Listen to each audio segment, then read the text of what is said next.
എല്ലാവർക്കും ലക്ഷ്യയിലേക്ക് സ്വാഗതം. നമ്മൾ ഇതിൽ പഠിക്കാൻ പോകുന്നത് എന്താണ് ദേശീയ വരുമാനം എന്നുള്ള ഭാഗമാണ്. അപ്പോൾ ദേശീയ വരുമാനം എന്തെന്ന് പഠിക്കുന്നുണ്ട്, GDP എന്തെന്ന് പഠിക്കുന്നുണ്ട്, GNB എന്തെന്ന് പഠിക്കുന്നുണ്ട്, NFI എന്തെന്ന് പഠിക്കുന്നുണ്ട്. ഇതൊക്കെയാണ് നമ്മൾ ഈ വീഡിയോയിൽ പഠിക്കുന്നത്. ബേസിക് കോൺസെപ്റ്റുകൾ ഇതൊക്കെ എന്താണ്? നമ്മൾ എപ്പോഴും കേൾക്കുന്ന വാർഡാണ് GDP, GNB, NFI. ഇതൊക്കെ LDC സ്ക്വാഡ് പഠിപ്പിക്കുന്ന സമയത്ത് ഈ കാര്യങ്ങളൊക്കെ പഠിപ്പിച്ചിട്ടുണ്ട്. അപ്പോൾ ശ്രദ്ധിക്കുക. ദേശീയ വരുമാനം എന്ത്, അതാണ് പഠിക്കാൻ പോകുന്നത്. ഡെഫിനിഷൻ ഞാൻ ആദ്യം ഒരു സെന്റൻസിൽ ഡെഫിനിഷൻ അങ്ങ് പറയും, എന്നിട്ട് നമുക്ക് പതുക്കെ എക്സ്പ്ലെയിൻ ചെയ്യാം. ഒരു രാജ്യത്ത്, അപ്പൊ നമ്മുടെ രാജ്യം മനസ്സിൽ കാണുക, ഒരു രാജ്യത്ത് ഒരു വർഷം ഉൽപ്പാദിപ്പിക്കുന്ന എല്ലാ അന്തിമ സാധന സേവനങ്ങളുടെയും ആകെ പണമൂല്യം. ഈ ഒരു ഡെഫിനിഷൻ കേട്ടാൽ എന്തായാലും ആർക്കും ഒന്നും മനസ്സിലാവത്തില്ല. ഇപ്പോൾ എക്കണോമിക്സിലെ കിട്ടിലങ്ങളാണ് ക്ലാസ് കണ്ടുകൊണ്ടിരിക്കുന്നതെങ്കിൽ പിടികിട്ടും, അല്ലെങ്കിൽ എക്കണോമിക്സ് നന്നായിട്ട് അറിയുന്ന കുട്ടികൾക്കാണെങ്കിൽ ക്ലാസ് പിടികിട്ടും. അല്ലാതെ വെറുതെ കേൾക്കുന്ന ഒരാളിന് എന്തായാലും ഒരു ഡെഫിനിഷൻ ഇങ്ങനെ കേട്ടാൽ എന്തായാലും ഒന്നും മനസ്സിലാവാൻ പോകുന്നില്ല. അതെനിക്കും അറിയാം. നമുക്ക് ഓരോന്നായിട്ട് പഠിക്കാം. ഈ പറഞ്ഞ ഡെഫിനിഷനിലെ ഓരോ വാക്കുകളാണ് നമ്മൾ ഫോക്കസ് ചെയ്ത് പഠിക്കാൻ പോകുന്നത്. അപ്പോൾ ഡെഫിനിഷൻ ഞാൻ ഒന്നും കൂടെ വായിച്ച് കേൾപ്പിക്കാം. നോക്കിയേ, ഒരു രാജ്യത്ത് ഒരു വർഷം ഉൽപ്പാദിപ്പിക്കുന്ന എല്ലാ അന്തിമ സാധന സേവനങ്ങളുടെയും ആകെ പണമൂല്യം. ഞാനൊരു 3-4 വേർഡ് അണ്ടർലൈൻ ചെയ്തിട്ടുണ്ട്. നമുക്ക് നോക്കാം. ഞാൻ ഈ പറയുമ്പോൾ നിങ്ങൾ കൂടെ കണക്ട് ചെയ്യുക. ഒരു രാജ്യത്ത്, അപ്പോൾ നമ്മുടെ രാജ്യം മനസ്സിൽ കാണുക. ഒരു രാജ്യത്ത് ഒരു വർഷം ഉൽപ്പാദിപ്പിക്കുന്ന, അപ്പോൾ ഈ ഒരു വർഷം ഉൽപ്പാദിപ്പിക്കുന്ന എന്ന് പറഞ്ഞാൽ അത് വർഷം ഏതാണെന്ന് ആലോചിച്ച് നോക്കുക. ഞാൻ നേരത്തെ പറഞ്ഞാണ്, ഉൽപ്പാദിപ്പിക്കുന്ന കണക്കെടുത്താലും ഏത് സാമ്പത്തിക പ്രവർത്തനം എടുത്താലും നമ്മൾ കണക്കാക്കുന്ന വർഷം ഏതാണ് ഇന്ത്യയിൽ? സാമ്പത്തിക വർഷം. ഏപ്രിൽ 1 മുതൽ മാർച്ച് 31 വരെ. പിടികിട്ടിയ? അവർ ഡെഫിനിഷനിൽ ഒരു രാജ്യത്ത് ഒരു സാമ്പത്തിക വർഷം ഉൽപ്പാദിപ്പിക്കുന്ന എന്ന് പറഞ്ഞിട്ടില്ല. പക്ഷെ ഒരു വർഷം ഉൽപ്പാദിപ്പിക്കുന്ന എന്ന് പറഞ്ഞാൽ നമ്മൾ ഉൽപ്പാദനമല്ല, എത്ര ഉൽപ്പാദിപ്പിച്ചു, എന്ത് ഉൽപ്പാദിപ്പിച്ചു, ഇങ്ങനെ ഉൽപ്പാദനം മാത്രമല്ല, ഏത് സാമ്പത്തിക പ്രവർത്തനം എടുത്താലും നമ്മളത് കണക്കാക്കുന്നത് ഏപ്രിൽ 1 മുതൽ മാർച്ച് 31 വരെയാണ്. പിടികിട്ടോലോ? അപ്പൊ ശ്രദ്ധിച്ചോളുക. ഒരു രാജ്യത്ത്, നമ്മുടെ രാജ്യം മനസ്സിലാക്കുക, ഒരു വർഷം ഉൽപ്പാദിപ്പിക്കുന്ന, അതായത് സാമ്പത്തിക വർഷം ഏപ്രിൽ 1 മുതൽ മാർച്ച് 31 വരെ ഉൽപ്പാദിപ്പിക്കുന്ന, 2 വേർഡും കിട്ടും. അടുത്തത്, എല്ലാ അന്തിമ സാധന സേവനങ്ങളുടെയും.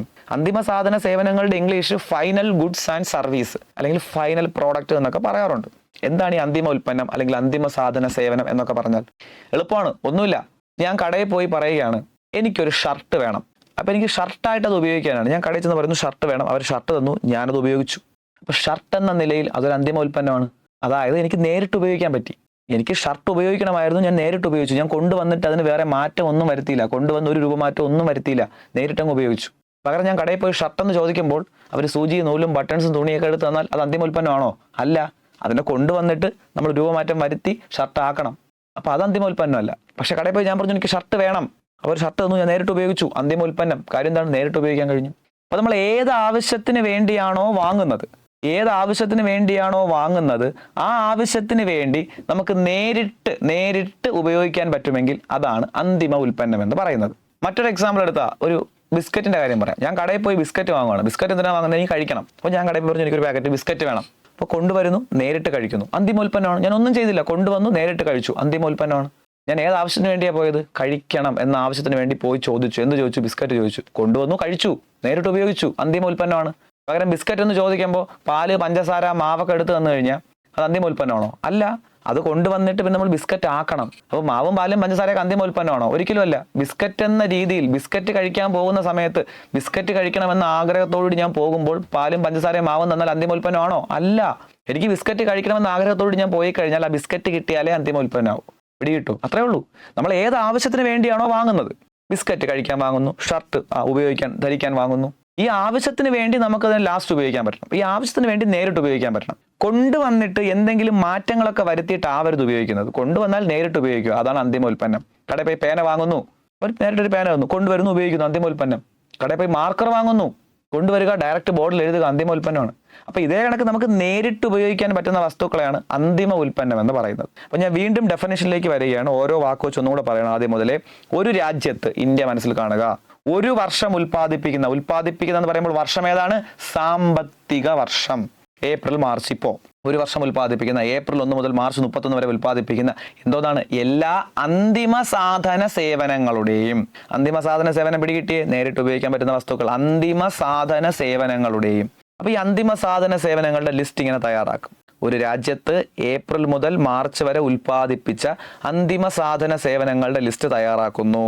ഷർട്ട്, പേന, മാർക്കർ, ബിസ്ക്കറ്റ്, ഇങ്ങനെ ലിസ്റ്റ് തയ്യാറാക്കിയിട്ട് ഇതിനെ പൈസയിലോട്ട് മാറ്റും. ഷർട്ട് ഇത്ര രൂപ, പേന ഇത്ര രൂപ, ബിസ്ക്കറ്റ് ഇത്ര രൂപ, മാർക്കർ ഇത്ര രൂപ, എന്നിട്ട് ഈ പൈസ എല്ലാം കൂടി എഴുതി അങ്ങ് കൂട്ടും. അപ്പൊ കിട്ടുന്നതാണ് ദേശീയ വരുമാനം. ഇത് മനസ്സിലാക്കാൻ വേണ്ടി പറയുന്ന ഒരു സിമ്പിൾ എക്സാമ്പിൾ ആണ്, അല്ലാതെ കറക്റ്റ് ഇങ്ങനെ ഓർഡർ ലിസ്റ്റ് എഴുതി പൈസ കൂട്ടി അങ്ങനെയൊന്നുമല്ല. നമുക്ക് ഡെഫിനേഷൻ മനസ്സിലാക്കാൻ വേണ്ടി നമ്മൾ സിമ്പിളായിട്ടൊരു മണ്ടൻ എക്സാമ്പിൾ പറഞ്ഞ് അങ്ങ് പറയുന്നു. ഞാൻ പറയുന്ന എക്സാമ്പിളിലൊന്നും ഒരു ലോജിക്ക് കാണത്തില്ല കേട്ടോ. ഞാൻ ഈ ക്ലാസ്സിൽ പറയുന്ന എക്സാമ്പിളുകളിലൊന്നും ഒരു ലോജിക്ക് ഉണ്ടാകത്തില്ല. നമുക്കൊരു മാർക്ക് കിട്ടാൻ വേണ്ടി മാത്രം പറയുന്ന എക്സാമ്പിളാണ്, ആ രീതിയിൽ എടുക്കാം. അല്ല ഇങ്ങനെയൊക്കെ നടക്കുമോ സാർ എന്നാലോചിച്ചുകൊണ്ടിരിക്കരുത്. ഞാൻ പറയുന്ന മിക്കവാറുള്ള കാര്യങ്ങളും നടക്കുന്ന കാര്യങ്ങളൊന്നും അല്ല, ഒരു ലോജിക്കില്ലാത്ത കാര്യങ്ങൾ തന്നെയാണ്. പക്ഷേ ഒരു മാർക്ക് കിട്ടാൻ വേണ്ടി പറയുന്ന കുറേ മണ്ടൻ എക്സാമ്പിൾ അങ്ങനെ കണക്ട് ചെയ്യാവും. ഓക്കെ, ഞാൻ ഒന്നും കൂടെ പറയാണ്. ഒരു രാജ്യത്ത് ഇന്ത്യ ഒരു വർഷം ഏത് സാമ്പത്തിക വർഷം ഉൽപ്പാദിപ്പിച്ച അന്തിമ സാധന സേവനങ്ങളുടെ ലിസ്റ്റ് എടുക്കുന്നു, അതിനെ പൈസയിലോട്ട് മാറ്റുന്നു. ഈ ലിസ്റ്റ് എടുത്തിട്ട് ഈ പൈസയിലോട്ട് മാറ്റുന്ന ഈ പ്രക്രിയ വിളിക്കുന്ന പേരാണ് പണമൂല്യം. സാധനങ്ങളെ പൈസയിലോട്ട് മാറ്റുന്നതിന് വിളിക്കുന്നതാണ് പണമൂല്യം. എന്തിനാണ് ഈ സാധനങ്ങളെ നമ്മൾ പൈസയിലോട്ട് മാറ്റുന്നത്? ഇന്ത്യയുടെ ദേശീയ വരുമാനം എത്ര എന്ന് ചോദിച്ചാൽ നമുക്ക് പണമൂല്യത്തിലേ പറയാൻ പറ്റൂ, പൈസയിലേ പറയാൻ പറ്റൂ അല്ലേ? ഇന്ത്യയുടെ ദേശീയ വരുമാനം എത്രയെന്ന് ചോദിക്കുമ്പോൾ ഇത്ര കോടി അല്ലെങ്കിൽ ഇത്ര ലക്ഷം കോടി, ഇത്ര ആയിരം കോടി എന്ന് പൈസയിലേ നമുക്ക് പറയാൻ പറ്റൂ. അല്ലാതെ ഇന്ത്യയുടെ ദേശീയ വരുമാനം എത്ര എന്ന് ചോദിക്കുമ്പോൾ 500 ഷർട്ട്, 200 പേന, 300 ബിസ്ക്കറ്റ്, 400 പെൻസിൽ എന്ന് എണ്ണിക്കൊണ്ടിരിക്കാൻ പറ്റൂടെ? ഒരിക്കലും പറ്റത്തില്ല. സാധനങ്ങളുടെ എണ്ണം എടുത്തുകൊണ്ട്, സാധനങ്ങളുടെ എണ്ണം തിട്ടപ്പെടുത്തിക്കൊണ്ട് ദേശീയ വരുമാനവും കണക്കാക്കാൻ പറ്റൂ. ദേശീയ വരുമാനമല്ല, ഒരു വരുമാനവും കണക്കാക്കാൻ പറ്റില്ല. എന്ത് വരുമാനം കണക്കാക്കാൻ പറഞ്ഞാലും, എന്ത് വാല്യൂ കണക്കാക്കാൻ പറഞ്ഞാലും അത് പൈസയിൽ മാത്രമേ കണക്കാക്കാൻ പറ്റൂ. അല്ലാതെ സാധനങ്ങളുടെ എണ്ണം എടുത്തു വെച്ചുകൊണ്ട് കൂട്ടാൻ പറ്റത്തില്ല. എന്നാൽ പിന്നെ ഓരോ അരിമണിയും നുള്ളി പറക്കേണ്ടി വരും. അപ്പൊ അതൊന്നും പറ്റത്തില്ല. സാധനം എണ്ണി ഒന്നും വാല്യൂ കണ്ടുപിടിക്കാൻ പറ്റത്തില്ല. സാധനം എണ്ണിയിട്ട് ഒരു വാല്യൂ കണ്ടുപിടിക്കാൻ പറ്റത്തില്ല. ദേശീയ വരുമാനം ചോദിക്കുമ്പോൾ 5000 കോടി ഷർട്ട്, 200 പേന, 300 ബിസ്ക്കറ്റ്, 400 പെൻസിൽ ഇങ്ങനെ എണ്ണിക്കൊണ്ടിരിക്കാൻ പറ്റത്തില്ല. അതുകൊണ്ടാണ് എന്തിലോട്ട് മാറ്റുന്നത്? പൈസയിലോട്ട് മാറ്റുന്നത്. ഷർട്ടിന്റെ പൈസ എല്ലാം കൂടി ഇത്ര, പേന ഇത്ര, മാർക്കർ ഇത്ര, ബിസ്ക്കറ്റ് ഇത്ര, എന്നിട്ട് ഈ പൈസ എല്ലാം കൂടി എഴുതിയും കൂട്ടുന്നു. അപ്പൊ കിട്ടുന്നതാണ് എന്തോന്ന്? ദേശീയ വരുമാനം. അപ്പൊ പ്രോസസ്സ് ഇങ്ങനെയൊന്നും അല്ലെങ്കിൽ നമുക്ക് സിമ്പിളായിട്ട് പഠിക്കാൻ വേണ്ടി പറഞ്ഞ കാര്യമാണ്, ആ രീതിയിൽ കണക്ട് ചെയ്യുക. അപ്പൊ ഈ പൈസയിലോട്ട് മാറ്റുന്ന പ്രക്രിയ വിളിക്കുന്ന പേരാണ് പണമൂല്യം. എന്തോന്ന്? പണമൂല്യം. അപ്പൊ ഇതിനൊന്നും കൂടെ പറയാണ്, ഒരു രാജ്യത്ത് ഒരു വർഷം ഏതാണ്? സാമ്പത്തിക വർഷം ഉൽപ്പാദിപ്പിക്കുന്ന പ്രൊഡ്യൂസ് ചെയ്യുന്ന എന്ത് സാധനങ്ങളാണ്? അന്തിമ സാധന സേവനങ്ങൾ. അതിനെന്തിലോട്ട് മാറ്റുന്നു? പൈസയിലോട്ട് മാറ്റുന്നു. അതാണ് എന്തോന്ന്? പണമൂല്യം. അന്തിമ സാധന സേവനങ്ങളുടെ പണമൂല്യം. പിടികിട്ടുവേ? എളുപ്പമാണേ. ഇത് കാണാതെ പഠിച്ചു വെക്കരുത്, ദയവ് ചെയ്ത് കാണാതെ പഠിക്കരുത്. എന്തെങ്കിലും കാണാതെ പഠിക്കാനുണ്ടെങ്കിൽ ഞാൻ പറഞ്ഞുതരാം, അതും കാണാതെ പഠിക്കുക. ബാക്കി കാര്യങ്ങൾ ഞാൻ ഈ പറയുന്ന എക്സാമ്പിളൊക്കെ മനസ്സിൽ കണ്ട് റിലേറ്റ് ചെയ്ത് പഠിക്കുക. അല്ലാതെ കാണാതെ പഠിച്ചു വെച്ചാൽ നമ്മൾ പരീക്ഷ ഹാളിൽ പോകുമ്പോൾ എല്ലാം ഒരുപോലെ ഇരിക്കും. അതുകൊണ്ടാണ്. അല്ലാതെ കാണാതെ പഠിക്കാൻ നിങ്ങൾക്ക് അങ്ങനെയാണ് ആഗ്രഹമെങ്കിൽ പഠിച്ചു കൊടുക്കുക, പക്ഷേ മാറിപ്പോവരുത്. കാണാതെ പഠിച്ചാൽ മിക്കവാറും ഒക്കെ എക്കണോമിക്സ് വലിയ ബുദ്ധിമുട്ടാണ്. അതുകൊണ്ടാണ് അങ്ങനെ പറഞ്ഞത്. മാക്സിമം ഇത് കണക്ക് എക്സാമ്പിളൊക്കെ മനസ്സിൽ കണ്ട്, മണ്ടൻ എക്സാമ്പിളൊക്കെ മനസ്സിൽ കണ്ടങ്ങ് പഠിച്ചു വയ്ക്കുക. ഒരു മാർക്ക് ഡിഗ്രി ലെവൽ എക്സാം എഴുതി എടുക്കുക എന്ന് പറയുമ്പോൾ അത്രത്തോളം ഹാർഡ് വർക്ക് ചെയ്ത് പഠിക്കാം. ഓക്കെ ആണേ? ഡെഫിനിഷൻ ഒന്നും കൂടെ പറയാം, എൻ്റെ കൂടെ പറയുക. ഒരു രാജ്യത്ത് ഒരു വർഷം ഏതാണ്? സാമ്പത്തിക വർഷം ഏപ്രിൽ മാർച്ച്. ഒരു രാജ്യത്ത് ഒരു വർഷം ഉൽപ്പാദിപ്പിക്കുന്ന പ്രൊഡ്യൂസ് ചെയ്യുന്ന അന്തിമ സാധന സേവനങ്ങളുടെ ആകെ പണമൂല്യം. അതിനെന്തിലോട്ട് മാറ്റുന്നു? പൈസയിലോട്ട് മാറ്റുന്നു. എളുപ്പമാണെങ്കിൽ ഞാൻ ഒന്നുകൂടെ വായിച്ചാൽ, ഇനി നോക്കി. ഒരു രാജ്യത്ത് ഒരു വർഷം ഉൽപ്പാദിപ്പിക്കുന്ന, അതായത് ഏപ്രിൽ മാർച്ച് ഉൽപ്പാദിപ്പിക്കുന്ന എല്ലാ അന്തിമ സാധന സേവനങ്ങളുടെയും ഫൈനൽ ഗുഡ്സ് ആൻഡ് സർവീസിന്റെയും അന്തിമ സാധന സേവനങ്ങളുടെയും ആകെ പണമൂല്യം. അതിനെ പൈസയിലോട്ട് മാറ്റുന്നു. അതാണ് ദേശീയ വരുമാനം. എളുപ്പമുള്ള ഡെഫിനിഷൻ അല്ലേ ദേശീയ വരുമാനം? അപ്പോൾ കൂടെ പറഞ്ഞ് പഠിക്കുക. ഇനി ദേശീയ വരുമാനമല്ല, അത് കഴിഞ്ഞിട്ട് വേറെ ഏത് വരുമാനം കണക്കാക്കി കഴിഞ്ഞാൽ നിങ്ങൾ ശ്രദ്ധിക്കേണ്ട കാര്യം, ഇപ്പോൾ ദേശീയ വരുമാനം കഴിഞ്ഞു, നമ്മളിനിപ്പോൾ GDP പഠിക്കും, GNP പഠിക്കും, ഇതൊക്കെ പഠിക്കും. അപ്പോൾ എന്ത് വരുമാനം കണക്കാക്കി കഴിഞ്ഞാലും, ഏത് വാല്യൂ കണക്കാക്കി കഴിഞ്ഞാലും 3 കാര്യങ്ങൾ കോമൺ ആണ്. ആ 3 കാര്യം നമ്മൾ ഈ ഡെഫിനിഷനിൽ പഠിച്ചു വെച്ചേക്കുന്ന കാര്യമാണ്. അത് എല്ലായിടത്തും കോമൺ ആണ്. ഒന്ന്, എന്ത് വാല്യൂ കണക്കാക്കാൻ പറഞ്ഞാലും നമ്മൾ എടുക്കുന്ന വർഷം സാമ്പത്തിക വർഷം ഏതാണ്? സാമ്പത്തിക വർഷം. അപ്പോൾ GDP കണക്കാക്കുക, എടുക്കുന്ന സാമ്പത്തിക വർഷമാണ്. GNP കണക്കാക്കുക, എടുക്കുന്ന സാമ്പത്തിക വർഷമാണ്. കാർഷിക മേഖലയുടെ ഉൽപ്പാദനം എത്രയാണ്? എടുക്കുന്ന സാമ്പത്തിക വർഷമാണ്. അപ്പോൾ എന്ത് വാല്യൂ കണക്കാക്കാൻ പറഞ്ഞാലും നമ്മൾ എടുക്കുന്ന വർഷം ഏതാണ്? സാമ്പത്തിക വർഷമാണ്. എടുക്കുന്ന ഉൽപ്പന്നം എങ്ങനത്തതായിരിക്കും? അന്തിമ സാധന സേവനമായിരിക്കും. എടുക്കുന്ന ഉൽപ്പന്നം എന്താണ്? അന്തിമ സാധന സേവനം. എടുക്കുന്നത് അന്തിമ സാധന സേവനം. ഇനി ഇതെങ്ങനെ നമുക്ക് കണക്കാക്കാൻ പറ്റൂ? പറടാ. സാധനം എണ്ണി കണ്ടുപിടിക്കാൻ പറ്റൂ? ഇല്ല. പിന്നെ നമ്മൾ എന്ത് ചെയ്യും? പൈസയിലോട്ട് മാറ്റും. അപ്പൊ എങ്ങനെ കണക്കാക്കാൻ പറ്റൂ? പണമൂല്യത്തിലേ കണക്കാക്കാൻ പറ്റൂ. പണമൂല്യത്തിൽ. ഈ 3 കാര്യം കോമൺ ആണ്. ഏത് ഡെഫിനിഷനും ആയിക്കോട്ടെ. ഇപ്പൊ ദേശീയ വരുമാനത്തിലുണ്ട്, നോക്ക്. ഒരു രാജ്യത്ത് ഒരു വർഷം ഏതാണ്? സാമ്പത്തിക വർഷം ഉൽപ്പാദിപ്പിക്കുന്ന അന്തിമ സാധന സേവനങ്ങളുടെ ആകെ പണമൂല്യം. ഇനി ദേശീയ വരുമാനം എന്നല്ല, ഇന്ത്യക്ക് അകത്തുള്ള വരുമാനം, പുറത്തുള്ള വരുമാനം, എന്ത് വരുമാനം എടുത്താലും ഏത് വരുമാനം എടുത്താലും നമ്മൾ കണക്കാക്കുമ്പോൾ ഈ മൂന്ന് കാര്യം കോമൺ ആണ്. ഇപ്പോഴേ പഠിച്ചു വയ്ക്കുക. ഏത് ഡെഫിനിഷൻ നോക്കിയാലും ഈ മൂന്ന് കാര്യം കോമൺ ആണ്. GDP ഡെഫിനിഷൻ പഠിക്കുമ്പോൾ ഈ മൂന്ന് കാര്യം അവസാനം വരും. GNP പഠിക്കുമ്പോൾ ഈ മൂന്ന് കാര്യം വരും. അപ്പോൾ ഏത് ഡെഫിനിഷൻ എടുത്തു കഴിഞ്ഞാലും ഏത് ഡെഫിനിഷൻ എടുത്താലും ഈ മൂന്ന് കാര്യം കോമൺ ആണ്. എന്താണ് ഈ മൂന്ന് കാര്യം? എടുക്കുന്ന വർഷം ഏത്? സാമ്പത്തിക വർഷം. ഉൽപ്പന്നം എങ്ങനത്തത്? അന്തിമ സാധന സേവനം. അതെങ്ങനെയാണ് കണക്കാക്കുന്നത്? പൈസയിൽ മാത്രമേ കണക്കാക്കാൻ പറ്റൂ. ഇത് ഓർമ്മ വേണം ഈ മൂന്ന് കാര്യം. അപ്പോൾ ഓക്കെയാണ്. ദേശീയ വരുമാനത്തിന്റെ ഡെഫിനിഷൻ പഠിച്ചു കഴിഞ്ഞു. എൻ്റെ കൂടെ പറഞ്ഞ് പഠിക്കുക. ആ മൂന്ന് കാര്യം നമ്മൾ നോക്കി. നമ്മൾ അടുത്ത പഠിക്കാൻ പോകുന്നത് GDP. നോക്കി, ഗ്രോസ് ഡൊമസ്റ്റിക് പ്രോഡക്റ്റ്. G എന്ന് പറഞ്ഞാൽ ഗ്രോസ്, D എന്ന് പറഞ്ഞാൽ ഡൊമസ്റ്റിക്, P എന്ന് പറഞ്ഞാൽ പ്രോഡക്റ്റ്. Gross domestic product. ഇനി മലയാളം വേർഡ് പഠിക്കുമ്പോൾ ദയവ് ചെയ്ത് ഇതിനെ മലയാളത്തിലേക്ക് മാറ്റിയിട്ട് പഠിക്കുക. വേർഡ് കാണാതെ പഠിച്ചു വയ്ക്കരുത്. ഇപ്പോൾ GDP അതിൻ്റെ മലയാളം വേർഡ് ഇന്നതാണെന്ന് കാണാതെ പഠിച്ച് വയ്ക്കരുത്. ഗ്രോസിന്റെ അർത്ഥം എന്താണ്? അതിപ്പോൾ കിട്ടിക്കഴിഞ്ഞാൽ നമ്മൾ ഈ ഗ്രോസ് എന്ന് പറയുന്ന വാക്ക് എവിടെ വന്നാലും പിടികിട്ടും. ഗ്രോസിന്റെ അർത്ഥം എന്ന് പറഞ്ഞാൽ വേറൊന്നുമില്ല, ടോട്ടൽ എന്നാണ് അർത്ഥം. മൊത്തം. ഗ്രോസ് മീൻസ് ടോട്ടൽ, മൊത്തം. എൻ്റെ ഗ്രോസ് സാലറി എത്ര എന്ന് ചോദിച്ചാൽ എൻ്റെ ടോട്ടൽ സാലറി എത്ര, എൻ്റെ മൊത്തം സാലറി എത്ര, ഇയാളുടെ ഗ്രോസ് പ്രോഫിറ്റ് എത്രയാണ്, അയാൾ കിട്ടിയ ടോട്ടൽ പ്രോഫിറ്റ് എത്രയാണ്, മൊത്തം പ്രോഫിറ്റ് എത്രയാണ്. അപ്പോൾ ഗ്രോസിന്റെ അർത്ഥം എന്ന് പറഞ്ഞാൽ മൊത്തം, ടോട്ടൽ എന്നാണ്. മൊത്തം, ടോട്ടൽ.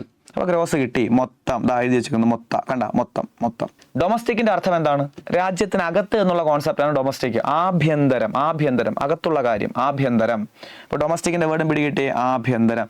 ഇനി പ്രോഡക്റ്റിന്റെ മലയാളം എല്ലാവർക്കും അറിയാം എന്താണ്? ഉൽപ്പന്നം. ഇങ്ങനെ മലയാളം പഠിച്ചു വയ്ക്കാവൂ. ഗ്രോസ് മൊത്തം, ടോട്ടൽ മൊത്തം. ഡൊമസ്റ്റിക് അകത്തുള്ളത്, ആഭ്യന്തരം, മൊത്ത ആഭ്യന്തരം. പ്രോഡക്റ്റ് ഉൽപ്പന്നം, മൊത്ത ആഭ്യന്തര ഉൽപ്പന്നം. അല്ലെങ്കിൽ ഈ ഓപ്ഷനിൽ ഈ പേരൊക്കെ കാണുമ്പോൾ കൺഫ്യൂഷൻ ആയി പോകും. അതുകൊണ്ടാണ് ഇങ്ങനെ പഠിപ്പിച്ചിരുന്നത്. ഇനി ഗ്രോസ് നിങ്ങൾ എവിടെ കേട്ടാലും നോക്കിക്കൊടുക്കുക, മൊത്തം. ഡൊമസ്റ്റിക് എവിടെ കേട്ടാലും ആഭ്യന്തരം, പ്രോഡക്റ്റ് ഉൽപ്പന്നം കിട്ടും. ഇനി എന്താണ് GDP എന്നാണ് പറയാൻ പോകുന്നത്. ശ്രദ്ധിക്കുക. നമ്മളിരിക്കുന്ന ഈ റൂമാണ് നമ്മുടെ രാജ്യം എന്ന് വിചാരിക്കുക. നമ്മളിപ്പോൾ ഇരുന്ന് പഠിക്കുന്ന ഈ റൂം, ഇപ്പോൾ നിങ്ങൾ വീട്ടിലോ അല്ലെങ്കിൽ ക്ലാസ് റൂമിലോ എവിടെയെങ്കിലും ഇരുന്നായിരിക്കും പഠിക്കുന്നത്. അപ്പോൾ നിങ്ങൾ ഈ പഠിക്കുന്ന ആ ഒരു റൂമോ അല്ലെങ്കിൽ പഠിക്കുന്ന ആ ഒരു സ്പേസോ ആണ് നമ്മുടെ രാജ്യം എന്ന് വിചാരിക്കുക. അപ്പോൾ ഞാൻ നിങ്ങളൊന്ന് പഠിപ്പിക്കുന്ന റൂമിനകത്തു നിന്നാണ്. ഈ റൂമാണ് നമ്മുടെ രാജ്യം എന്ന് വിചാരിക്കുക. നമ്മുടെ രാജ്യത്തിന്റെ 4 അതിർത്തി. ഇപ്പോൾ ഞാൻ നിൽക്കുന്ന ഈ റൂമിൽ 4 അതിർത്തിയുണ്ട്, 4 ഭിത്തിയുണ്ട് ഞാൻ നിൽക്കുന്ന റൂമിൽ. അപ്പോൾ നിങ്ങൾ നിൽക്കുന്ന റൂമിൽ ഒരു പക്ഷേ 4 3 ഒക്കെ ഭിത്തി കാണുമായിരിക്കും. അപ്പോൾ ഞാൻ നിൽക്കുന്ന ഈ റൂമിൽ 4 ഭിത്തിയുണ്ട്. അപ്പോൾ ഞാൻ എൻ്റെ രാജ്യമായിട്ട് കണക്കാക്കുന്ന ഈ റൂമാണ്. എൻ്റെ രാജ്യത്തിന്റെ 4 അതിർത്തിയാണ് ഈ 4 ഭിത്തി. അവിടെ ഒരു ഭിത്തി, ഇവിടെ ഒരു ഭിത്തി, ഇവിടെ ഒരു ഭിത്തി, ബാക്കിലൊരു ഭിത്തി. 4 ഭിത്തിയുണ്ട്. ഓക്കെ ആണേ? എൻ്റെ രാജ്യം ഈ ക്ലാസ് റൂമാണ്. എൻ്റെ രാജ്യത്തിന്റെ 4 അതിർത്തി ഞാൻ മാർക്ക് ചെയ്തു. അവിടെ ഒരു ഭിത്തിയുണ്ട്, ബാക്കിലൊരു ഭിത്തിയുണ്ട്, സൈഡിലൊരു ഭിത്തിയുണ്ട്, ഇവിടെ ഒരു ഭിത്തിയുണ്ട്. 4 ഭിത്തി, 4 അതിർത്തി. എൻ്റെ ഈ രാജ്യത്തിന്റെ അതിർത്തിക്ക് അകത്ത് ഞാൻ ഈ പറഞ്ഞ 4 അതിർത്തിക്ക് അകത്ത് ഉൽപ്പാദിപ്പിക്കുന്ന സാധനങ്ങളെ വിളിക്കുന്ന പേരാണ് GDP. അത്രയേ ഉള്ളൂ. ഏറ്റവും സിമ്പിൾ. പഠിക്കുമ്പോൾ ഏറ്റവും സിമ്പിൾ ആയിട്ട് പഠിച്ചു വയ്ക്കുക. നമ്മുടെ രാജ്യത്തിന്റെ അതിർത്തിക്ക് അകത്ത് ഉൽപ്പാദിപ്പിക്കുന്ന സാധനങ്ങളെ വിളിക്കുന്നതാണ് GDP. ഡെഫിനിഷൻ ഇതല്ല, കാര്യം അറിഞ്ഞ് പഠിക്കുക. ആദ്യം കാര്യം മനസ്സിലാക്കി പഠിക്കുക, എന്നിട്ട് നമുക്ക് ഡെഫിനിഷനിലേക്ക് വരാം. നമ്മുടെ രാജ്യത്തിന്റെ അതിർത്തിക്ക് അകത്ത് ഉൽപ്പാദിപ്പിക്കുന്ന സാധനങ്ങളെ വിളിക്കുന്നതാണ് എന്തോന്ന്? GDP. അതല്ലെങ്കിൽ രാജ്യത്തിന്റെ അതിർത്തിക്ക് അകത്തുള്ള വരുമാനമാണ് GDP എന്നും പറയാം. അതിന്റെ കാര്യം വേറൊന്നുമില്ല, അകത്ത് ഉൽപ്പാദിപ്പിക്കുന്ന സാധനങ്ങൾ എന്ന് പറഞ്ഞാലും GDP ആണ്, അകത്തുള്ള വരുമാനം എന്ന് പറഞ്ഞാലും GDP ആണ്. ഈ അകത്ത് ഉൽപ്പാദിപ്പിക്കുന്ന സാധനം എന്ന് പറയുമ്പോൾ ഈ സാധനം എണ്ണി നമുക്ക് GDPയുടെ വാല്യൂ കണ്ടുപിടിക്കാൻ പറ്റൂ. ഞാൻ നേരത്തെ പറഞ്ഞതുപോലെ സാധനങ്ങൾ എണ്ണി നമുക്ക് GDP എത്ര എന്ന് പറയാൻ പറ്റും. ഇന്ത്യയുടെ GDP എത്ര? 5000 ഷർട്ട്, 200 പേന, 300 ബിസ്ക്കറ്റ് പറ്റൂ? ഇല്ല. അപ്പോൾ അകത്തുൽപ്പാദിപ്പിക്കുന്ന സാധനങ്ങളെയാണ് GDP എന്ന് പറയുന്നതെങ്കിലും അത് കണക്കാക്കുന്ന എപ്പോഴും എന്തിലാണ്? പൈസയിലേ പറ്റത്തുള്ളൂ. അതുകൊണ്ട് 2 രീതിയിലും GDP പറയാറുണ്ട്. രാജ്യത്തിന്റെ അതിർത്തിക്ക് അകത്ത് ഉൽപ്പാദിപ്പിക്കുന്ന സാധനങ്ങളെന്നും രാജ്യത്തിന്റെ അതിർത്തിക്ക് അകത്തുള്ള വരുമാനമെന്നും പറയാറുണ്ട് GDP. മനസ്സിലാക്കി പഠിക്കുക. രാജ്യത്തിന്റെ അതിർത്തിക്ക് അകത്ത് ഉൽപ്പാദിപ്പിക്കുന്ന സാധനങ്ങളെന്നും അതിർത്തിക്കകത്തുള്ള വരുമാനമെന്നും പറയാറുണ്ട് എന്ത്? GDP. GDP. ഇനി ഞാൻ നേരത്തെ പറഞ്ഞ കാര്യത്തിലേക്ക് പോവുക. ദേശീയ വരുമാനമല്ല, GDP അല്ല, എന്ത് വാല്യൂ കണക്കാക്കാൻ പറഞ്ഞാലും നമ്മൾ എടുക്കുന്ന 3 കാര്യമുണ്ട്. ഒന്ന് എടുക്കുന്ന വർഷം ഏതാണ്? ദേശീയ വരുമാനം അല്ല. ഇപ്പൊ GDP കണക്കാക്കാൻ പറഞ്ഞാൽ നമ്മൾ എടുക്കുന്ന വർഷം ഏതാണ്? സാമ്പത്തിക വർഷമാണ് എടുക്കുന്നത്. ഇനി GDP കണക്കാക്കുമ്പോഴും എടുക്കുന്ന പ്രോഡക്റ്റ് എങ്ങനത്തതാണ്? ഉൽപ്പന്നം എങ്ങനത്തതാണ്? അന്തിമ സാധന സേവനം. ഇനി അത് എങ്ങനെ കണക്കാക്കാൻ പറ്റും? ഇപ്പൊ പറഞ്ഞതേ ഉള്ളൂ. എങ്ങനെ കണക്കാക്കാൻ പറ്റും? പൈസയിലേ കണക്കാക്കാൻ പറ്റും. പിടികിട്ടുമല്ലോ. അത് കോമൺ ആണ്. ഇനി GDP എന്ന് പറയുമ്പോൾ നമ്മൾ ഇത്രയും ഓർത്താൽ മതി. ഇന്ത്യക്കകത്ത്, അതിർത്തിക്കകത്ത്, അതാണ് GDP. GDP ഒരുപാട് സ്ഥലത്ത് കേൾക്കും ഈ വേർഡ്. GDP എന്ന് ഒരുപാട് സ്ഥലത്ത് കേൾക്കും. എവിടെയൊക്കെ കേട്ടാൽ അപ്പോഴേ ഓർത്തോളുക, ഇന്ത്യക്ക് അകത്ത്. അത്രയേ ഉള്ളൂ. ഇനി ഡെഫിനിഷനിലേക്ക് വരാം. നോക്കിയേ, ഒരു രാജ്യത്തിന്റെ ആഭ്യന്തര അതിർത്തിക്കുള്ളിൽ, കണ്ട, ആഭ്യന്തര അതിർത്തി അല്ലെങ്കിൽ അതിർത്തി അല്ലെങ്കിൽ ആഭ്യന്തര അതിർത്തിക്കുള്ളിൽ ഒരു വർഷം ഉൽപ്പാദിപ്പിക്കുന്ന, ഒരു വർഷം പ്രൊഡ്യൂസ് ചെയ്യുന്ന എല്ലാ അന്തിമ സാധന സേവനങ്ങളുടെയും ആകെ പണമൂല്യം അല്ലെങ്കിൽ അളവ്. നോക്കിയേ, ഒരു രാജ്യത്തിന്റെ ആഭ്യന്തര അതിർത്തിക്കുള്ളിൽ ബാക്കിയൊക്കെ സെയിം ആണ്. നോക്ക്, ഒരു വർഷം ഏത്? സാമ്പത്തിക വർഷം. ഉൽപ്പാദിപ്പിക്കുന്ന എല്ലാ അന്തിമ സാധന സേവനം, കണ്ട, നേരത്തെ പറഞ്ഞു അന്തിമ സാധന സേവനം, അതിന്റെ എന്തോന്ന്? പണമൂല്യം. ആ മൂന്ന് കാര്യം ദേശീയ വരുമാനത്തിൽ ഉണ്ടായിരുന്നത് ഇവിടെ ഉണ്ട്. ഒരു വർഷം, സാമ്പത്തിക വർഷം, അന്തിമ സാധന സേവനം, ആകെ പണമൂല്യം. നോക്കിയേ, GDP കണക്കാക്കുന്നത് എന്തിലാണ്? പണമൂല്യത്തിലാണ് കണക്കാക്കുന്നത്, പണമൂല്യത്തിൽ. അപ്പോൾ വളരെ സിമ്പിളായിട്ട് നമ്മൾ ദേശീയ വരുമാനവും പഠിച്ചു കഴിഞ്ഞു, GDPയും പഠിച്ചു കഴിഞ്ഞു. ഞാൻ വീണ്ടും പറയുകയാണ്, ദേശീയ വരുമാനം അല്ലെങ്കിൽ GDP അല്ലെങ്കിൽ GNB എന്ത് വാല്യൂ കണക്കാക്കിയാലും നമ്മൾ എടുക്കുന്ന വർഷം ഏതാണ്? സാമ്പത്തിക വർഷം. എങ്ങനത്തെ പ്രോഡക്റ്റാണ് എടുക്കുന്നത്? അന്തിമ സാധന സേവനം. അതെപ്പോഴും നമ്മൾ കണക്കാക്കുന്നത് എന്തിലാണ്? പണമൂല്യത്തിലാണ് കണക്കാക്കുന്നത്. ഇനി GDP ആണെങ്കിൽ എന്താണ് പ്രത്യേകത? രാജ്യത്തിന്റെ അതിർത്തിക്കകത്ത് ഉൽപ്പാദിപ്പിക്കുന്ന സാധനം അല്ലെങ്കിൽ രാജ്യത്തിന്റെ അതിർത്തിക്കകത്തുള്ള വരുമാനമാണ് എന്തെന്ന് പറയുന്നത്? GDP എന്ന് പറയുന്നത്. അപ്പോൾ ഡെഫിനിഷൻ ഒന്നുകൂടെ പെട്ടെന്ന് പറഞ്ഞിട്ട് നമുക്ക് അടുത്ത ടോപ്പിക്കിലേക്ക് പോകാം. നോക്കിയേ, ഒരു രാജ്യത്തിന്റെ ആഭ്യന്തര അതിർത്തിക്കുള്ളിൽ ഒരു വർഷം ഉൽപ്പാദിപ്പിക്കുന്ന സാമ്പത്തിക വർഷം എല്ലാ അന്തിമ സാധന സേവനങ്ങളുടെയും ആകെ പണമൂല്യം. ഇത്രയേ ഉള്ളൂ. ഇനി GDP കണക്കാക്കുന്ന പണമൂല്യത്തിലാണ് എടുത്തു കൊടുത്തിട്ടുണ്ട്, അത്രയേ ഉള്ളൂ. ഓക്കെ ആണേ? അപ്പൊ GDPയും പഠിച്ചു. അടുത്ത പഠിക്കാൻ പോകുന്നത് GNB ആണ്. GNB ആണ് നമ്മൾ ഇനി പഠിക്കാൻ പോകുന്നത്. ആദ്യം പേര് പഠിക്കാം. G gross, N national, P product. ഈ ക്വസ്റ്റ്യൻ എക്സാമിന് ചോദിച്ചിട്ടുണ്ട്. ഒരു ഡിഗ്രി ലെവൽ പരീക്ഷയ്ക്കാണ് ഈ ക്വസ്റ്റ്യൻ ചോദിച്ചത്, GNBയുടെ ഫുൾ ഫോം.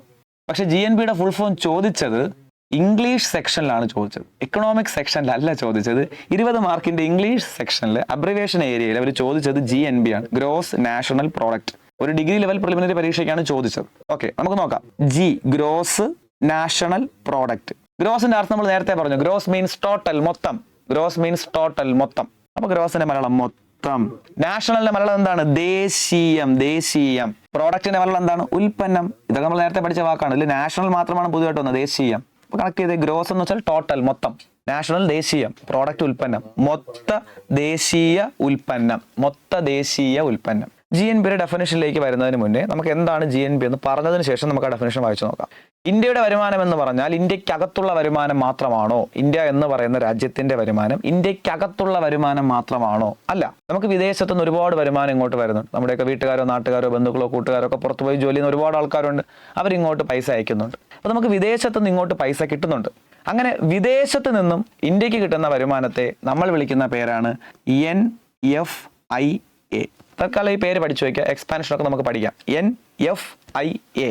വിദേശത്ത് നിന്ന് നമുക്ക് കിട്ടുന്ന വരുമാനമാണ് എന്ത്? NFIA. ഇന്ത്യക്കകത്തുള്ള വരുമാനം നമ്മൾ എന്തെന്ന് പഠിച്ചു? ഇന്ത്യക്കകത്തുള്ള വരുമാനം എന്താണ്? ഇന്ത്യക്കകത്തുള്ള വരുമാനം തൊട്ട് മുന്നേ പഠിച്ചതേ ഉള്ളൂ. അതിർത്തിക്കകത്തുള്ള വരുമാനം, ഇന്ത്യയുടെ അതിർത്തിക്കകത്തുള്ള വരുമാനം എന്തായിരുന്നു? GDP. ഇത് കണക്ട് ചെയ്യുക. അതാണ് ഞാൻ പറഞ്ഞത്, മുമ്പ് പഠിച്ച കാര്യങ്ങൾ ഓർമ്മയുണ്ടെങ്കിൽ മാത്രമേ നമുക്ക് ഇനി പഠിച്ച് അങ്ങോട്ടേക്ക് പോകാൻ പറ്റൂ. നമ്മൾ ഓരോ ക്ലാസ് കഴിഞ്ഞ് പോകുന്തോറും മുൻപേ ഉള്ള കാര്യങ്ങൾ ഓർമ്മയുണ്ടെങ്കിൽ മാത്രമേ ബാക്കി അത്രയും നമുക്ക് പഠിച്ചു പോകാൻ പറ്റൂ. അതുകൊണ്ട് ദയവ് ചെയ്ത് ഓരോ പാർട്ടും ഓർഡറിൽ തന്നെ കണ്ടു പോവുക.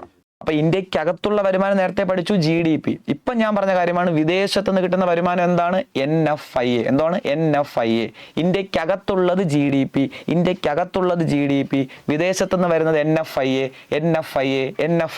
ഒന്ന് ആലോചിച്ച് നോക്കുക. ഇന്ത്യക്കകത്തുള്ള വരുമാനവും വിദേശത്ത് നിന്നുള്ള NFIAയും കൂടി കൂട്ടുമ്പോൾ കിട്ടുന്ന സാധനമാണ് GNP എന്ന് പറയുന്നത്. ഇത്രയേ ഉള്ളൂ. ഇന്ത്യക്കകത്തുള്ളത് GDP, വിദേശത്ത് നിന്ന് വരുന്നത് NFIA. അത് രണ്ടും കൂടി കൂട്ടുന്നു, അപ്പൊ കിട്ടുന്നതാണ് എന്ത്? GNB. അപ്പൊ GNP എന്ന് പറഞ്ഞാൽ ഇന്ത്യക്കകത്തുള്ളത് പ്ലസ് വിദേശത്തെന്നുള്ളത്. GDP എന്ന് പറഞ്ഞാൽ ഇന്ത്യക്കകത്തുള്ളത്. ഇത്രയേ ഉള്ളൂ. പേര് കേൾക്കുമ്പോൾ ആലോചിക്കുക. GDP ഡൊമസ്റ്റിക്, ആഭ്യന്തരം, അകത്തുള്ളത്.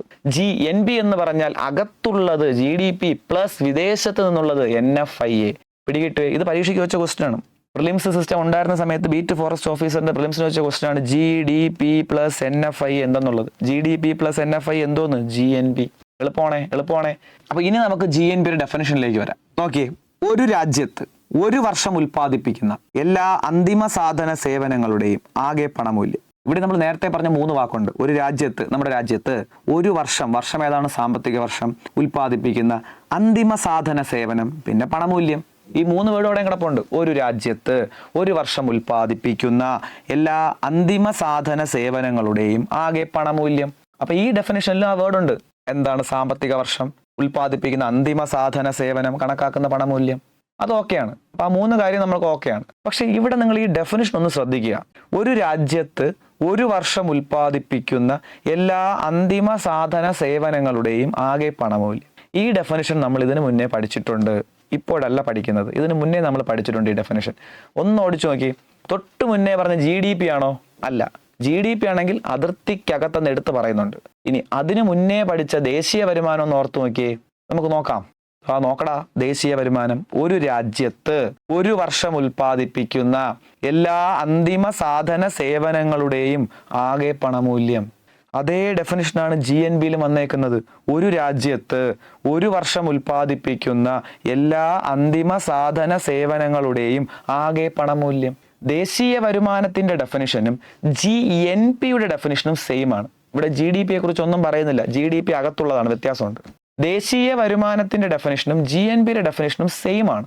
അതായത് ദേശീയ വരുമാനം, നാഷണൽ ഇൻകം, അതാണ് NI ഇട്ടേക്കുന്നത്, നാഷണൽ ഇൻകം, ദേശീയ വരുമാനവും GNPയും തുല്യമാണോ? ഇങ്ങനെ നമുക്ക് പറയാൻ പറ്റുമോ? ഡെഫിനിഷൻ 2 സെയിം ആണ്. ദേശീയ വരുമാനത്തിന്റെ അതേ ഡെഫിനിഷനാണ് GNPയുടെ ഡെഫിനിഷൻ. അപ്പോൾ രണ്ടും ഇങ്ങനെ ഈക്വൽ ടു ഇട്ട് നമുക്ക് പറയാൻ പറ്റും. അവിടെ ശ്രദ്ധിക്കേണ്ട കാര്യം, നമുക്കിവിടെ ഇങ്ങനെ ഈക്വൽ ടു ഇടാൻ പറ്റത്തില്ല. ഈക്വൽ ടുവിന് പകരം നമ്മൾ ഇവിടെ ഇടുന്ന സൈൻ ഇതാണ്. ഇത് മാത്സുകാർക്ക് കറക്റ്റ് അറിയാം. ഇത് ചെറിയ ഈ വരയിൽ ഈ പോകുന്ന ഇതിലൊക്കെ ഒന്ന് ചെറിയ ചേഞ്ച് ഒക്കെ ഉണ്ട്. എനിക്കത് പ്രോപ്പറായിട്ട് ഇടാൻ അറിയത്തില്ല. മാത്സുകാർക്ക് കറക്റ്റ് അറിയാം. അത് നിങ്ങൾ ഇട്ടോളുക. എന്താണ് ഈ സിമ്പലിന്റെ അർത്ഥം? ഏകദേശം തുല്യമാണ്, അപ്രോക്സിമേറ്റ്ലി ഈക്വൽ ടു, അതാണ് ഇതിന്റെ അർത്ഥം. അതായത് ദേശീയ വരുമാനത്തിന്റെയും GNPയുടെയും ഡെഫിനിഷൻ സെയിം ആണ്, നമ്മൾ കണ്ടു. അപ്പോൾ ഒരാൾ ചോദിക്കുകയാണ്, ദേശീയ വരുമാനവും GNPയും തുല്യമാണോ എന്ന് ചോദിച്ചാൽ നിങ്ങൾ തുല്യമല്ല എന്ന് പറയരുത്. നിങ്ങൾ പറയുക ദേശീയ വരുമാനവും GNPയും തുല്യം തന്നെയാണ്, ഏകദേശമൊക്കെ തുല്യമാണ്, കറക്റ്റ് വാല്യൂ അല്ല. അപ്പോൾ ഒരാൾ ചോദിക്കുകയാണ്, ദേശീയ വരുമാനത്തിന്റെ ഡെഫിനിഷനും GNPയുടെ ഡെഫിനിഷനും സെയിം അല്ലേ, അപ്പോൾ രണ്ടും തുല്യമാണോ? തുല്യമാണ്, പക്ഷെ കറക്റ്റ് വാല്യൂ ആണോ? അല്ല, ഒരു ഏകദേശ വാല്യൂ ആണ്. കറക്റ്റ് വാല്യൂ വേറൊരു സാധനമുണ്ട്. പിടികിട്ടുവേ? അപ്പോൾ ദേശീയ വരുമാനം എന്താണെന്ന് പഠിച്ചു, GDP എന്താണെന്ന് പഠിച്ചു, GDP കഴിഞ്ഞു NFIA വഴി GNP എന്താണെന്ന് പഠിച്ചു. ഇനി നേരത്തെ ഞാൻ പറഞ്ഞു NFIA പേര് മാത്രമേ പറഞ്ഞോളായിരുന്നു. വിദേശത്തു നിന്ന് കിട്ടുന്ന വരുമാനമാണ് NFIA.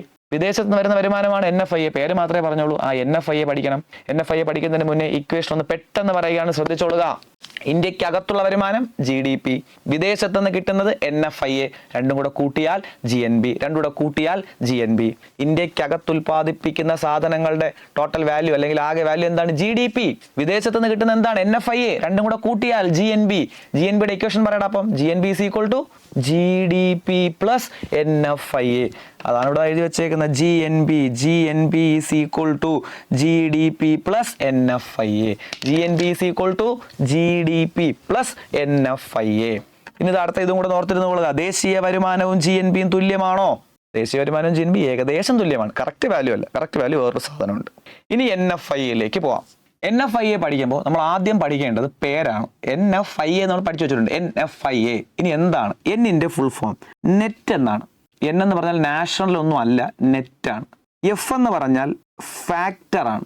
I എന്ന് പറഞ്ഞാൽ ഇൻകം ആണ്. A എന്ന് പറഞ്ഞാൽ ഫ്രം എബ്രോഡ്.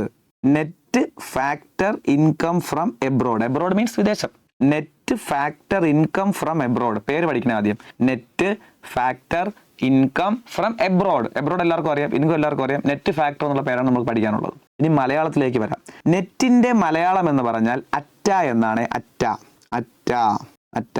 ഫാക്ടറിന്റെ മലയാളം ഘടകം. ഇൻകത്തിന്റെ മലയാളം എല്ലാവർക്കും അറിയാം, വരുമാനം. എബ്രോഡ് എല്ലാവർക്കും അറിയാം എന്താണ്? വിദേശം. അപ്പോൾ നെറ്റിന്റെ മലയാളം അറ്റ എന്നാണ്. ഇനി അറ്റ എന്ന വാക്കിന്റെ കോൺസെപ്റ്റ് എന്താണ്? അറ്റ എന്ന വാക്കുകൊണ്ട് ഉദ്ദേശിക്കുന്നത് എന്താണ്? അത് വേറൊന്നുമില്ല. ഒരു കുഞ്ഞ് എക്സാമ്പിൾ ഞാൻ പറഞ്ഞുതരാം. നിങ്ങൾ PSC ടെസ്റ്റ് എഴുതി ജോലി കയറുമ്പോൾ നിങ്ങളുടെ ശമ്പളം പറയുന്നത് 2 രീതിയിലാണ്. ഒരാൾ നിങ്ങളോട് ചോദിക്കുകയാണ്, നിങ്ങളുടെ ഗ്രോസ് സാലറി എത്രയാണ്? അപ്പോൾ നിങ്ങൾ പറയുന്നു ഒരു 39,000 ഗ്രോസ് സാലറി. അതിനർത്ഥം അയാളുടെ ടോട്ടൽ സാലറി 39 ആണ്. അപ്പോൾ ചോദിക്കുന്നു, 39 കയ്യിൽ കിട്ടുമോ? ഇല്ല. ടോട്ടൽ സാലറി 39 ആണെങ്കിലും എൻ്റെ കയ്യിൽ ഒരു 32 കിട്ടത്തുള്ളൂ. അതെന്ത്? ഒരു 6,000 7,000 അടുപ്പിച്ച് കട്ടിങ് ഉണ്ട്. എങ്ങനെയെങ്കിലും കട്ട് ചെയ്തൊക്കെ അങ്ങ് പോകുന്നുണ്ട്. കുറേ കട്ടിങ്ങുകളും കാര്യങ്ങളൊക്കെ ഉണ്ട്. PF GS എന്നൊക്കെ പറഞ്ഞ് കുറേ കട്ടിങ് കാര്യങ്ങളൊക്കെ ഉണ്ട്. അപ്പോൾ ഈ കട്ടിങ് എല്ലാം കഴിഞ്ഞ ശേഷം 32 കയ്യിൽ കിട്ടത്തുള്ളൂ. അപ്പോൾ ഈ കയ്യിൽ കിട്ടുന്ന തുകയെ വിളിക്കുന്ന പേരാണ് നെറ്റ് ഇൻകം. പിടികിട്ടി? 2 വാക്കും പഠിച്ചു. ഇയാളുടെ ഗ്രോസ് ഇൻകം എത്രയാണ്? 39,000. അത്രയും കൈ കിട്ടൂ? ഇല്ല. അപ്പോൾ ഇയാളുടെ നെറ്റ് ഇൻകം എത്ര? 32,000 ഉള്ളൂ. അതായത് എല്ലാം കട്ടിങ് എല്ലാം കഴിഞ്ഞ് പോയിട്ട് എന്തെങ്കിലുമൊക്കെ കട്ട് ചെയ്യാനോ പോകാനോ ഒക്കെ ഉണ്ടെങ്കിൽ അതെല്ലാം പോയിട്ട് ലാസ്റ്റ് ചെലവാക്കാൻ കയ്യിൽ കിട്ടുന്ന തുകയെ വിളിക്കുന്നതാണ് അറ്റ വരുമാനം. അറ്റ വരുമാനം, അറ്റ വരുമാനം. മറ്റത് മൊത്ത വരുമാനം 39. കയ്യിൽ എത്രയേ കിട്ടൂ? അറ്റ 32 കിട്ടത്തുള്ളൂ. പിടികിട്ടോ? ഒരു എക്സാമ്പിളിൽ പറഞ്ഞാൽ ഇപ്പോൾ ഞാൻ പറയുകയാണ്, എൻ്റെ ഗ്രോസ് സാലറി 1000, എൻ്റെ net salary 800. Gross salary 1000, net salary 800. അതിൻ്റെ അർത്ഥം എന്താണ്? എൻ്റെ ടോട്ടൽ സാലറി 1000 ആണെങ്കിലും ഇനി കയ്യിൽ എത്രയേ കിട്ടത്തുള്ളൂ? 800 കിട്ടത്തുള്ളൂ. പിടികിട്ടോ? അപ്പോൾ ഗ്രോസിന്റെ നെറ്റിന്റെ അർത്ഥം പിടികിട്ടിയ. ഗ്രോസ് നേരത്തെ പഠിച്ചായിരുന്നു, ടോട്ടൽ മൊത്തം. നെറ്റ് എന്ന് പറഞ്ഞാൽ എന്തെങ്കിലുമൊക്കെ പോകാനുണ്ടെങ്കിലോ കട്ട് ചെയ്ത് പോകാനൊക്കെ ഉണ്ടെങ്കിൽ അങ്ങനെയൊക്കെ പോകാനുണ്ടെങ്കിൽ പോയി കഴിഞ്ഞതിന് ശേഷം ബാക്കി ചിലവാക്കാനുള്ള തുകയെ വിളിക്കുന്നതാണ് നെറ്റ്. നെറ്റ് നെറ്റ് മലയാളം അറ്റ അറ്റ അറ്റ. അപ്പൊ അറ്റ വരുമാനം കേട്ടാലേ ഓർത്തോളൂ. നിങ്ങൾ PSC ടെസ്റ്റ് ചെയ്ത് ജോലിയിലേക്ക് കയറുമ്പോൾ നിങ്ങൾക്ക് പിടികിട്ടും. ഡിഗ്രി ലെവൽ പരീക്ഷ എഴുതി കയറിയാലും LD ലെവൽ പരീക്ഷ എഴുതി കയറിയാലും ഏത് എക്സാം എഴുതി കയറി കഴിഞ്ഞാലും നിങ്ങൾക്ക് സാലറി കിട്ടുമ്പോൾ നിങ്ങൾക്ക് മനസ്സിലാവും. ഗ്രോസ് സാലറി ഇത്രയും വന്ന് കിടക്കും. കുറെ കട്ടിങ് എല്ലാം പോയിട്ട് കയ്യിൽ എത്രയേ കിട്ടത്തുള്ളൂ? 39 ഗ്രോസ് എങ്കിൽ കയ്യിൽ 32 കിട്ടത്തുള്ളൂ. ആ കയ്യിൽ കിട്ടുന്ന തുകയാണ് നെറ്റ് എന്ന് പറയുന്നത്. അപ്പൊ ഇവിടെ നോക്കാം, നെറ്റ് ഫാക്ടർ ഇൻകം, മലയാളം അറ്റ ഘടക വരുമാനം. അറ്റ ഘടക വരുമാനം, net factor income from abroad. ഞാൻ നേരത്തെ പറഞ്ഞു വിദേശത്തു നിന്നും കിട്ടുന്ന വരുമാനമാണ് NFI. ഓർമ്മ വേണം, വിദേശത്തു നിന്നും കിട്ടുന്ന വരുമാനമാണ് NFI. നിങ്ങളൊന്ന് ആലോചിച്ച് നോക്കിയേ, വിദേശത്തു നിന്നും കിട്ടുന്ന വരുമാനമാണ് NFI എങ്കിൽ നമ്മൾ ഇംഗ്ലീഷിൽ പറഞ്ഞാലേ വിദേശത്തു നിന്നും കിട്ടുന്ന വരുമാനം, ഇൻകം ഫ്രം എബ്രോഡ്. അത്രയും പോരെ? ഒന്ന് ആലോചിച്ച് നോക്കുക, ഇൻകം ഫ്രം എബ്രോഡ്, വിദേശത്തുനിന്നും കിട്ടുന്ന വരുമാനം, വിദേശത്തുനിന്നും കിട്ടുന്ന വരുമാനം, ഇൻകം ഫ്രം എബ്രോഡ്, വിദേശത്തുനിന്നും കിട്ടുന്ന വരുമാനം, ഇൻകം ഫ്രം എബ്രോഡ്. അത്രയും പോരെ? മതി. പക്ഷെ അങ്ങനെയാണ് ഇവിടെ കൊടുത്തേക്കുന്നത്. ഇവിടെ ഇൻകം ഫ്രം എബ്രോഡ് എന്നാണ് കൊടുത്തേക്കുന്നത്. അല്ല, എന്ത് ഇൻകം എന്നാണ് കൊടുത്തേക്കുന്നത്? നല്ലപോലെ പഠിക്കുക. എന്ത് ഇൻകം എന്നാണ് കൊടുത്തേക്കുന്നത്? വെറും ഇൻകം അല്ല, net factor income. Net factor income, വെറും വരുമാനം എന്നല്ല കൊടുത്തേക്കുന്നത്. എന്ത് വരുമാനം? അറ്റ ഘടക വരുമാനം. പേര് പഠിക്കണേ, ഇതാ മാർക്ക് ചെയ്തൊക്കെ നോക്കി, അറ്റ ഘടക വരുമാനം. വെറും വരുമാനം എന്നല്ല കൊടുത്തേക്കുന്നത്. എന്ത് വരുമാനമാണ്? അറ്റ ഘടക വരുമാനം. പിടികിട്ടോ? അപ്പൊ ശ്രദ്ധിക്കുക. വെറും ഇൻകം എന്നല്ല കൊടുത്തേക്കുന്നത്, നെറ്റ് ഫാക്ടർ ഇൻകം. വെറും വരുമാനമല്ല, അറ്റ ഘടക വരുമാനം. വിദേശത്ത് നിന്നുള്ള വരുമാനം എന്നാണോ? അല്ല, വിദേശത്ത് നിന്നുള്ള അറ്റ ഘടക വരുമാനം. അറ്റ ഘടക വരുമാനം, അറ്റ ഘടക വരുമാനം, വിദേശത്ത് നിന്നുള്ള അറ്റ ഘടക വരുമാനം. Net factor income, net factor income. വെറും ഇൻകം ആണോ? അല്ല, നെറ്റ് ഫാക്ടർ ഇൻകം. എന്താണ് ഈ ഇൻകവും നെറ്റ് ഫാക്ടർ ഇൻകവും തമ്മിലുള്ള വ്യത്യാസം? ഇൻകം എന്നാൽ വിദേശത്ത് നിന്ന് വരുന്ന വരുമാനം. ഇനി എന്താണ് ഈ അറ്റ ഘടക വരുമാനം, നെറ്റ് ഫാക്ടർ ഇൻകം എന്ന് പറഞ്ഞാൽ? ശ്രദ്ധിക്കുക, ഞാൻ ഇപ്പൊ പറഞ്ഞു, ഇന്ത്യക്ക് വിദേശത്ത് നിന്ന് ഒരുപാട് പൈസ ഇങ്ങോട്ട് വരാറുണ്ട്. നമ്മുടെയൊക്കെ വീട്ടുകാരും നാട്ടുകാരും ബന്ധുക്കളും കൂട്ടുകാരും ഒക്കെ പുറത്തു പോയി ജോലി ചെയ്യുന്ന ഒരുപാട് ആൾക്കാരുണ്ട്. അവരിങ്ങോട്ട് പൈസ അയക്കാറുണ്ട്. വിദേശത്ത് നിന്ന് ഒരുപാട് വരുമാനം ഇങ്ങോട്ട് വരുന്നുണ്ട്. വിദേശത്ത് നിന്നും ഇങ്ങോട്ട് വരുമാനം വരുന്നത് പോലെ തന്നെ, ഇന്ത്യയിലേക്ക് വരുന്നത് പോലെ തന്നെ, ഇന്ത്യയിൽ നിന്ന് വിദേശത്തോട്ടും പൈസ പോകാറുണ്ട്. ഇല്ലേടെ? അത് ഇന്ത്യക്ക് മാത്രമേ കിട്ടിക്കൊണ്ടിരിക്കുകയുള്ളൂ? അല്ല, ഇന്ത്യയിൽ നിന്ന് വിദേശത്തോട്ടും പൈസ പോകാറുണ്ട്. അപ്പോൾ ഒരു എക്സാമ്പിൾ പറയാണ്, ശ്രദ്ധിച്ചിരിക്കുക. വിദേശത്ത് നിന്നും ഇന്ത്യക്ക് കിട്ടിയത് ഈ വർഷം 1000 കോടിയാണെന്ന് വിചാരിക്കുക. 1000 കോടി ഇങ്ങോട്ട് വന്നു. 1000 കോടി ഇങ്ങോട്ട് വന്നപ്പോൾ ഇതേ വർഷം അങ്ങോട്ട് പോയ പൈസ ഒരു 300 കോടിയാണെന്ന് വിചാരിക്കുക. എക്സാമ്പിൾ ആണേ പറയുന്നത്. അപ്പൊ ഈ വർഷം 1000 കോടി ഇങ്ങോട്ട് വന്നു. 1000 കോടി ഇങ്ങോട്ട് വന്നപ്പോൾ ഇവിടെ നിന്നും 300 കോടി അങ്ങോട്ട് പോയി. ഇന്ത്യയിലേക്ക് വന്നത് 1000 കോടി, ഇന്ത്യയിൽ നിന്ന് അങ്ങോട്ട് പോയത് 300 കോടി. 1000 കോടി ഇങ്ങോട്ട് വന്നു, 300 കോടി അങ്ങോട്ട് പോയി. 1000 വന്നപ്പോൾ ഈ 300 അങ്ങ് പോയി. ബാക്കി ചെലവാക്കാൻ നമ്മുടെ കയ്യിൽ ഇനി എത്രയേ ഉള്ളൂ? ഒന്ന് ആലോചിച്ച് നോക്കി. 1000 ഇങ്ങോട്ട് വന്നു, ഇപ്പൊ 300 അങ്ങോട്ട് പോയി. 1000 നിന്ന് 300 അങ്ങ് പോയി. 1000 നിന്ന് 300 പോയിട്ട് ബാക്കി ചെലവാക്കാൻ ഇനി എത്രയേ ഉള്ളൂ? 700 കോടി മാത്രമേ ചെലവാക്കാനുള്ളൂ. ഈ 700 കോടിയെ വിളിക്കുന്ന പേരാണ് NFIA. പിടികിട്ടു? ഇത്രയേ ഉള്ളൂ. അതാണ് അറ്റ ഘടക വരുമാനം. അറ്റ ഘടക വരുമാനം, net factor income, net factor income. വിദേശത്ത് നിന്ന് വന്ന ഇൻകം ചോദിച്ചാൽ 1000, ഇൻകം ഫ്രം എബ്രോഡ് ചോദിച്ചാൽ 1000 ആണ് വന്നത്, ശരിയാണ്. പക്ഷെ 1000 നമുക്ക് ചെലവാക്കാനുണ്ടോ? ഇല്ല. 1000 ഇങ്ങോട്ട് വന്നപ്പോൾ 300 അങ്ങ് പോയി. അപ്പൊ 1000 നിന്ന് 300 പോയിട്ട് ബാക്കി ഇനി എത്രയേ ഉള്ളൂ? 700 മാത്രമേ രാജ്യത്തിന് വേണ്ടി ചെലവാക്കാനുള്ളൂ. ആ ചെലവാക്കാനുള്ള തുകയാണ് അറ്റ അറ്റ അറ്റ. ഓർമ്മയുണ്ടോ ഞാൻ ആദ്യം പറഞ്ഞത്? ടോട്ടൽ സാലറി 39, കട്ടിങ് എല്ലാം പോയിട്ട് ചെലവാക്കാനുള്ള തുകയാണ് അറ്റ, നെറ്റ് 32. ഓർമ്മയുണ്ടോ? അപ്പൊ ശ്രദ്ധിക്കുക, NFIA എന്ന് പറഞ്ഞാൽ വിദേശത്ത് നിന്ന് ഇങ്ങോട്ട് വന്ന വരുമാനത്തിൽ നിന്ന് അങ്ങോട്ട് പോയ വരുമാനം കുറച്ചിട്ടുള്ള തുകയാണ്. അതായത് രാജ്യത്തിന് വേണ്ടി ചെലവാക്കാൻ ഇനി എത്രയുണ്ട്? വന്ന വരുമാനം ചോദിച്ചാൽ 1000 ആണ്, ഒരു ഡൗട്ടും ഇല്ല. വിദേശത്ത് എത്ര വന്നു? 1000 വന്നു. ഇന്ത്യയിലേക്ക് 1000 വന്നു. പക്ഷെ 1000 ചെലവാക്കാനുണ്ടോ? ഇല്ല. 1000 വന്നപ്പോൾ 300 അങ്ങ് പോയി. അപ്പൊ 1000 നിന്ന് 300 പോയിട്ട് ബാലൻസ് ഇനി എത്രയേ ഉള്ളൂ? 700 മാത്രമേ ചെലവാക്കാനുള്ളൂ. ആ 700നെ വിളിക്കുന്ന പേരാണ് NFIA. അതാണ് അറ്റ ഘടക വരുമാനം, നെറ്റ് ഫാക്ടർ ഇൻകം. അപ്പൊ ഡെഫിനിഷൻ നോക്കിയേ, വിദേശത്ത് നിന്ന് ഇന്ത്യക്കാർ നേടുന്ന വരുമാനവും, വിദേശത്ത് നിന്ന് ഇന്ത്യക്കാർ നേടിയത് 1000 കോടി, ഇന്ത്യയിൽ നിന്ന് വിദേശികൾ നേടുന്ന വരുമാനം അങ്ങോട്ട് പോയത് എത്ര, 300 കോടി, തമ്മിലുള്ള വ്യത്യാസമാണ് NFIA. ഇത്രയേ ഉള്ളൂ. വിദേശത്ത് നിന്നും ഇന്ത്യ നേടുന്ന വരുമാനവും ഇന്ത്യയിൽ നിന്നും വിദേശികൾ നേടുന്ന വരുമാനവും തമ്മിലുള്ള വ്യത്യാസം. വിദേശത്ത് നിന്നും ഇന്ത്യ നേടിയത് 1000 കോടി, ഇന്ത്യയിൽ നിന്നും വിദേശികൾ നേടിയത് 300 കോടി, തമ്മിലുള്ള വ്യത്യാസം എത്ര, 700 കോടിയാണ് അറ്റ ഘടക വരുമാനം. NFIA. ഇത്രയും സിമ്പിളാണ്, വളരെ എളുപ്പമാണ്, പിടികിട്ടുമല്ലോ. ഇത്രയേ ഉള്ളൂ NFIA. അപ്പൊ ദേശീയ വരുമാനം എന്താണെന്ന് പഠിച്ചു, GDP എന്താണെന്ന് പഠിച്ചു, GNB എന്താണെന്ന് പഠിച്ചു, NFIA എന്താണെന്ന് പഠിച്ചു. ഇനി NFIയുടെ കുറച്ച് കാര്യങ്ങൾ കൂടി പറയാനുണ്ട്. ഇനി നോക്കുക, NFIയുടെ വാല്യൂ 0 ആകാം, പോസിറ്റീവ് ആകാം, നെഗറ്റീവ് ആകാം. അതൊക്കെ നമുക്ക് അറിയാവുന്ന കാര്യമാണ്. NFIA 0 വരാം, പോസിറ്റീവ് വരാം, നെഗറ്റീവ് വരാം.